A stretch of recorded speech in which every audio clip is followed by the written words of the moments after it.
Welcome to nursing chronicles YouTube channel. आज की इस वीडियो में हम अपकमिंग नर्सिंग ऑफिसर एग्जाम के लिए मल्टीपल चॉइस क्वेश्चन को सॉल्व करेंगे। आज के सीरीज का सबसे फर्स्ट क्वेश्चन है हमारा, which characteristic is typically in the cerebrospinal fluid analysis of bacterial meningitis. Condition है हमारे पास यहाँ पर बैक्टीरियल मेनिंजाइटिस की। पूछा गया कि इस कंडीशन के अंदर हमें सीएसएफ के अंदर क्या ऑब्जर्व करने को मिलता है। Option A decreased cell count, option B elevated protein level, option C increased glucose, option D low spinal fluid pressure. Right answer रहेगा हमारे यहाँ पर option B elevated protein level. Normally जो सेरेब्रोस्पाइनल फ्लूइड यानी कि सीएसएफ के अंदर protein का लेवल होता है वो रहता है 15 से लेकर 45 mg पर डीएल के बीच में। लेकिन अगर हमारे पास कंडीशन है बैक्टीरियल मेनिंजाइटिस का तो यह लेवल इंक्रीज हो जाता है। चलिए देखते हैं कि जब बैक्टीरियल मेनिंजाइटिस होता है तो उसके अंदर सीएसएफ फाइंडिंग के अंदर हमें क्या देखने को मिलता है। सबसे फर्स्ट प्रोटीन का लेवल एलिवेट होता है, सेकेंड हमें ग्लूकोज का लेवल डिक्रीज देखने को मिलता है, इसी के साथ ही डब्ल्यूबीसी जो होती है वो भी इंक्रीज देखने को मिलती है। नेक्स्ट क्वेश्चन है हमारा, which substance can accumulate in the body due to excessive haemolysis. Excessive haemolysis की वजह से बॉडी के अंदर कौन सा सब्सटेंस एक्यूमुलेट होता है। Option A bilirubin, option B globulin, option C minerals, option D fibres. Right answer रहेगा हमारे यहाँ पर ऑप्शन ए बिलीरुबिन। चलिए हम देख लेते हैं कि हीमोलाइसिस के अंदर होता क्या है। फर्स्ट ऑफ ऑल हीमोलाइसिस का मतलब ये है ब्रेकडाउन ऑफ आरबीसी यानी कि रेड ब्लड सेल का जो ब्रेकडाउन होता है उसके लिए टर्म हीमोलाइसिस यूज में ली जाती है।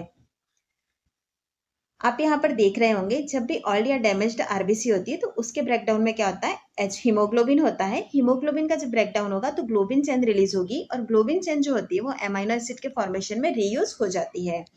नेक्स्ट बच जाता है हमारा हिम वाला पोर्शन। हिम से क्या होता है, प्रोटोपोरफायरिन और आयरन जो होता है वो डिस्ट्रक्ट होते हैं। आयरन का वापस से री होता है। प्रोटोपोरफायरिन से बिलीरुबिन बनता है जो कि बॉडी से एक्सक्रीट हो जाता है। नहीं होता है तो यह एक्यूमुलेट होगा जिसकी वजह से जॉन्डिस जैसा कंडीशन डेवलप हो सकता है।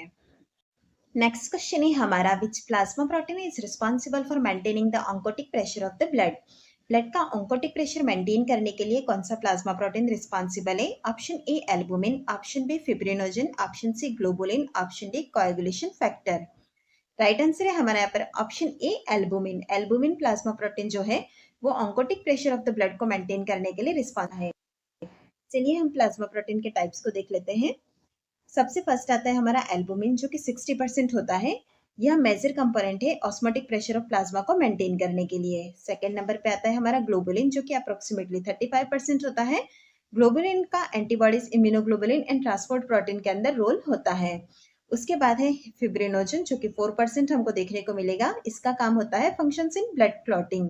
इसके बाद जो बच जाते हैं लेस देन 1%, इसके अंदर अदर्स आ जाते हैं जैसे कि अल्फा-1 antitrypsin, coagulation factor etcetera. Next question है हमारा, when carrying for a child with bacterial meningitis when is the approximately isolation period is typically considered. एक बैक्टीरियल मेनिंजाइटिस वाले चाइल्ड की केयर करते वक्त आइसोलेशन पीरियड जो होता है वो हम कब तक कंसीडर करेंगे। Option A until culture is negative, option B till the completion of antibiotics, option C 12 hours after starting antibiotics, option D 24 hours after starting antibiotics. Right answer है हमारे यहाँ पर option D 24 hours after starting antibiotics. Bacterial meningitis वाले patient को isolate कब तक रखा जाता है यह पूछा गया था हमें। अगर हम मेनिंजाइटिस वाली कंडीशन सस्पेक्ट करते हैं तो सबसे पहले हमारा रोल होता है कि हम उस पेशेंट को आइसोलेट करेंगे। उसके बाद सीएसएफ का जो सैंपल है उसे भेजेंगे कल्चर सेंसिटिविटी के लिए। उसके बाद हम एंटीबायोटिक को स्टार्ट करते हैं। जैसे ही हमने एंटीबायोटिक को स्टार्ट किया उसके 24 आवर्स के बाद में आइसोलेशन को एंड करते हैं। नेक्स्ट क्वेश्चन है हमारा, how do you know that intercostal drainage tube is functioning. आप कैसे पता करेंगे कि इंटरकोस्टल ड्रेनेज ट्यूब जो है हमारा वो फंक्शनिंग है। Option A continuous bubbling from suction tube, option B continuous bubbling in water seal chamber, option C oscillation of water column in drainage bottle, option D no bubbling in the drainage bottle. Right answer है हमारे यहाँ पर option C intercostal drainage tube functioning है, यानी इसके लिए हम check करते हैं oscillation of water column in drainage bottle. Next question है हमारा, ventilator associated pneumonia is defined as pneumonia that occurs how many hours और after intubation. Ventilator associated pneumonia जो होता है वो कितने आवर्स के बाद में यानी कि इंट्यूबेशन के कितने आवर्स के बाद में देखने को मिलता है। Option A 12 hours, option B 36 hours, option C 48 hours, option D 24 hours. Right answer है हमारे यहाँ पर option C 48 hours. Ventilator associated pneumonia is primarily caused by bacteria that colonize the oropharynx or gastrointestinal tract. Ventilator associated pneumonia के लिए जो responsible है वो colonise the ओरोफेरिंक्स और गैस्ट्रोइंटेस्टाइनल ट्रैक्ट वाले bacterias. It typically develops 48 hours और more after इंटुबेशन, यानी कि यह इंटुबेशन के 48 आवर्स या उसके बाद में डेवलप होता है, जो कि हमें क्वेश्चन के अंदर भी पूछा गया था. नेक्स्ट क्वेश्चन है हमारा, a nurse is planning dietary changes for a client with acute pancreatitis, which diet is suitable for the client. एक नर्स है जो कि एक्यूट पैनक्रियाटाइटिस वाले पेशेंट के अंदर डाइटरी चेंजेस के लिए प्लान कर रही है. यहाँ पर कौन सी ऐसी डाइट रहेगी जो कि इस कंडीशन के अंदर उस क्लाइंट के लिए सुटेबल रहेगी. Option A low calorie low carbohydrate diet, option B high calorie low fat diet, option C high protein high fat diet, option D high fat high carbohydrate diet. Right answer है हमारे यहाँ पर option B high calorie low fat diet. Acute pancreatitis में body में healing के लिए calories की requirement होती है, इसीलिए हम हाई कैलोरी वाली डाइट देंगे. इसी के साथ ही लो फैट डाइट देते हैं.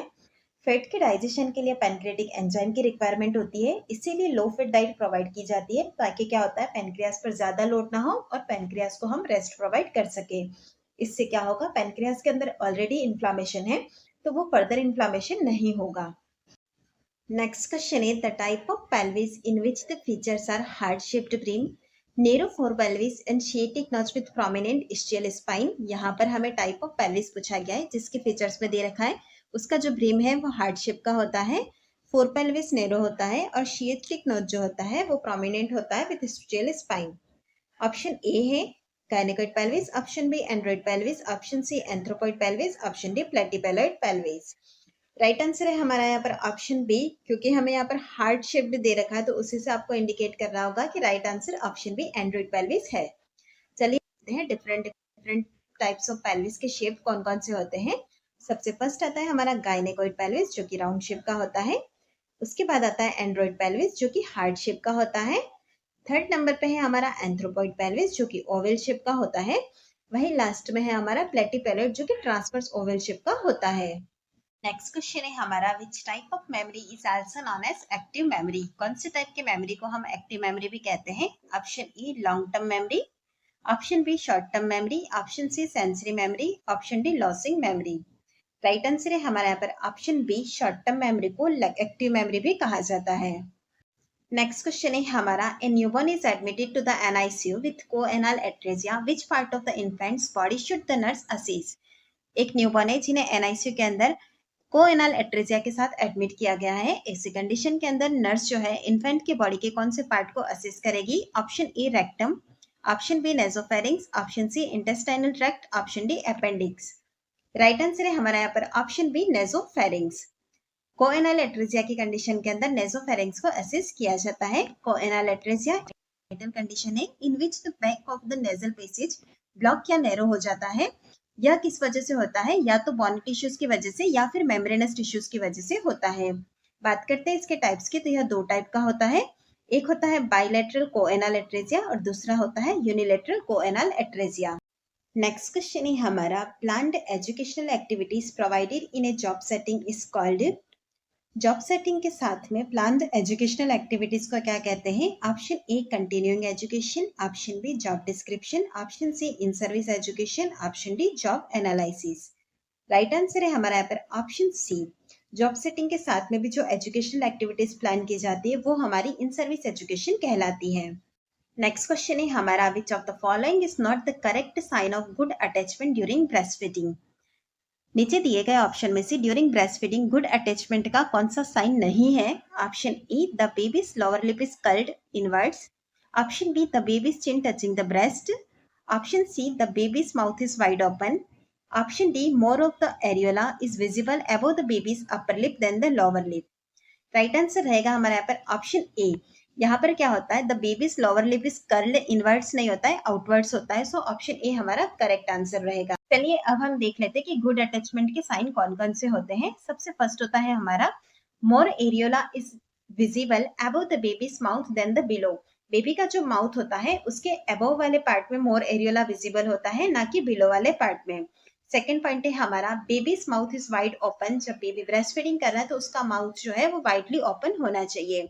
इसी के साथ ही the baby's lower lip is turned outwards. जो लोअर लिप है उसका आउटवर्ड टर्न्स होना चाहिए। नेक्स्ट फोर्थ पॉइंट है हमारा, the baby's chin is touching the breast, baby का जो चिन है वो ब्रेस्ट को टच होना चाहिए।